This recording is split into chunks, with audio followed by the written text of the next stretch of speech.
আজকের আমি এখানে আলোচনা করব গাইডেন্স, যাকে বাংলায় বলা হয় পরিচালনা করা। পরিচালনা করা আমরা বাচ্চাকেও পরিচালনা করতে পারি, আমরা আবার বড়দেরও পরিচালনা করতে পারি। কিন্তু পরিচালনা আমরা করব কিভাবে? আমাদের এইটা প্রশ্ন। পরিচালনা করব কিভাবে?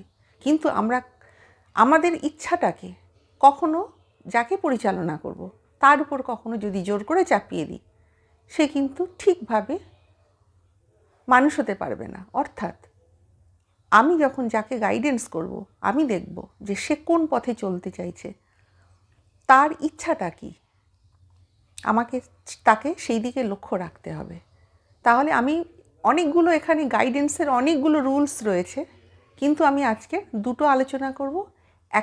একটা হচ্ছে বৃত্তিমূলক পরিচালনা, যেটাকে বলা হচ্ছে ভোকেশনাল গাইডেন্স, আর আরেকটা হচ্ছে শিক্ষামূলক পরিচালনা, যেটাকে বলা হচ্ছে এডুকেশনাল গাইডেন্স। প্রথমে বলবো ভোকেশনাল গাইডেন্স, বৃত্তিমূলক পরিচালনা। আমি কোনো ব্যক্তিকে এমনভাবে পরিচালনা করব, দেখতে হবে তার ইচ্ছা কী রয়েছে, সে কোন দিকে যেতে চাইছে, তার ইচ্ছাটা কি আছে, তার প্রাক্ষবিক ইচ্ছা কী। আমি কিন্তু প্রথমেই তাকে সেই দিকে লক্ষ্য রাখবো এবং সেই অনুযায়ী তাকে পরিচালনা করব।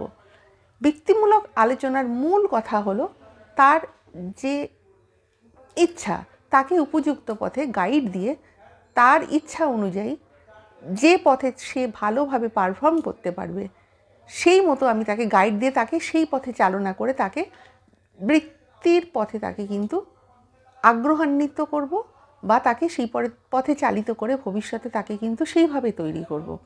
এটাই হচ্ছে বৃত্তিমূলক গাইডেন্স।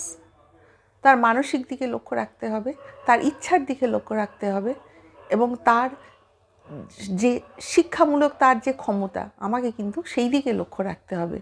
তাহলে কিন্তু বৃত্তিমূলক গাইডেন্সটা হচ্ছে ব্যক্তিমূলক গাইডেন্সের দিকে যাবে। পরবর্তীকালে শিশু সে কোন বৃত্তি অবলম্বন করবে, সে কোন পথে সঠিকভাবে পরিচালিত হবে, তার মানসিক স্বাস্থ্য দেখে এবং তার ক্রিয়াকলাপ দেখে, তার শিক্ষার প্রবণতা দেখে আমি কিন্তু সেই পথেই তাকে পরিচালিত করব। এটাই হলো বৃত্তিমূলক গাইডেন্সের মূল কথা। এবারে আমি চলে আসব এডুকেশনাল গাইডেন্স, যেটা মানে শিক্ষামূলক গাইডেন্স, অর্থাৎ শিক্ষামূলক তাকে হচ্ছে পরিচালনা করা, শিক্ষার পথে তাকে পরিচালিত করতে হবে। এখানেও ঠিক একই দেখা যাচ্ছে যে আমরা শিশুকে কিন্তু অনেক সময় দেখা যায় যে আমরা জোর করে আমরা তার উপর অনেক কিছু চাপিয়ে দিই, কিন্তু সেটা কিন্তু করলে কখনোই চলবে না।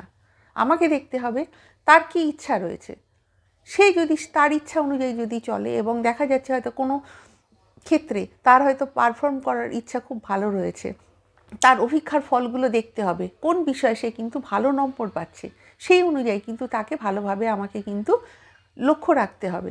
তাকে তার যে রেজাল্ট রয়েছে সেই রেজাল্ট দেখে তাকে কিন্তু সেই সাবজেক্ট অনুযায়ী তাকে সেইভাবে গাইড করতে হবে। তার মানসিক স্বাস্থ্যের দিকে লক্ষ্য রাখতে হবে, তার দৈহিক স্বাস্থ্যের দিকে লক্ষ্য রাখতে হবে, এবং দৈহিক স্বাস্থ্য এবং মানসিক স্বাস্থ্য আমি যখন তার উভয় দিকে আমি যখন লক্ষ্য রাখবো, তখন দেখা যাবে যে সে কোন দিকে যেতে চাইছে, এবং স্বাভাবিকভাবে সে যেতে চাইছে যে দিকে, এবং ভালোভাবে সে তার দক্ষতাটা সেই দিকে দেখাতে চাইছে, তখন আমি কিন্তু তাকে সেইভাবে পরিচালনা করব, এবং তাকে সেইভাবে উপযুক্ত পথে পরিচালনা করে তাকে শিক্ষার উপযুক্ত করে তাকে সেই পথ দেখিয়ে তাকে কিন্তু তার মানসিকভাবে সেইভাবে প্রস্তুতি নিয়ে তাকে আরও ভালোভাবে তাকে তৈরি করব। এতে কিন্তু দেখা যাবে যে তার শিক্ষার যে আমার যে ধারাটা, তার উপর কিন্তু আমি কখনোই জোর করে চাপিয়ে দেবো না।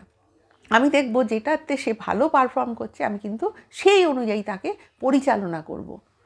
কিন্তু অনেক সময় দেখা যাবে যে সে কিন্তু উল্টো পাল্টা, হয়তো এমন কিছু দেখা যায় যে অনেক সময় অনেক শিশুরা কিন্তু ভুলভাল পথে চলছে। সেটা কিন্তু লক্ষ্য রাখতে হবে যিনি গাইড দিচ্ছেন, যে সে ঠিক সাবজেক্ট অনুযায়ী সে যাচ্ছে কিনা, সে কোনো উল্টো পাল্টা পথে যাচ্ছে কিনা, সে কিন্তু মিসবিহেভ হচ্ছে কিনা, সেদিকেও কিন্তু আমাকে অবশ্যই লক্ষ্য রাখতে হবে। প্রপার আমি যখন তাকে শিক্ষামূলক এডুকেশনাল গাইডেন্স দেবো, তাকে কিন্তু প্রপারলি তাকে চালাতে হবে। উল্টোপাল্টা পথে কিন্তু কখনো মিসগাইড করলে কখনোই চলবে না। তাকে যখনই গাইডেন্স দেওয়া হবে, সবসময় আমাকে কিন্তু লক্ষ্য রাখতে হবে তার প্রগতিপত্রের উপর, সে রেজাল্ট কোন সাবজেক্টের উপর ভালো করছে, সেই অনুযায়ী কিন্তু তাকে সবসময় আমাকে গাইডেন্স দিতে হবে। এছাড়াও তার আইকিউ টেস্ট করতে হবে প্রয়োজন হলে, যদি আইকিউ টেস্টে দেখা যাবে যে কোন সাবজেক্টের উপর সে কিন্তু কোন ভালোভাবে পারফর্ম করতে পারছে। এছাড়া তার সেন্টিমেন্ট, তার ব্যক্তিত্ব, তার ইমোশান, তার কোন দিকে ইচ্ছা রয়েছে সেই অনুযায়ী তাকে যদি প্রপার গাইড করা হয় এবং তার যেদিকে আগ্রহ রয়েছে সেই দিকে যদি তাকে যদি আশান্বিত করা হয়, তাহলে কিন্তু দেখা যাবে যে ভবিষ্যতে সে কিন্তু আরও ভালোভাবে পারফর্ম করছে এবং প্রপার যিনি গাইডার হবেন তিনি কিন্তু প্রপারলি এইভাবে গাইড দেবেন। তাহলে কিন্তু দেখা যাবে যে ভবিষ্যতে যে ব্যক্তি শিক্ষামূলক গাইডেন্সের আওতায় রয়েছে সে কিন্তু ভালো পারফর্ম করবে। আমার ভিডিও তোমাদের ভালো লাগলে নেক্সট টাইম আরও একটা নতুন ভিডিও নিয়ে আসবো। আর সাবস্ক্রাইব করতে ভুলো না, লাইক করতে ভুলো না, কমেন্ট করতে ভুলো না। আর এরপরের যেগুলো রয়েছে গাইডেন্সগুলো, আরও যেগুলো রয়েছে সেগুলো কিন্তু অন্য কোনো একটা ভিডিওতে তোমাদের সঙ্গে ডিসকাস করব।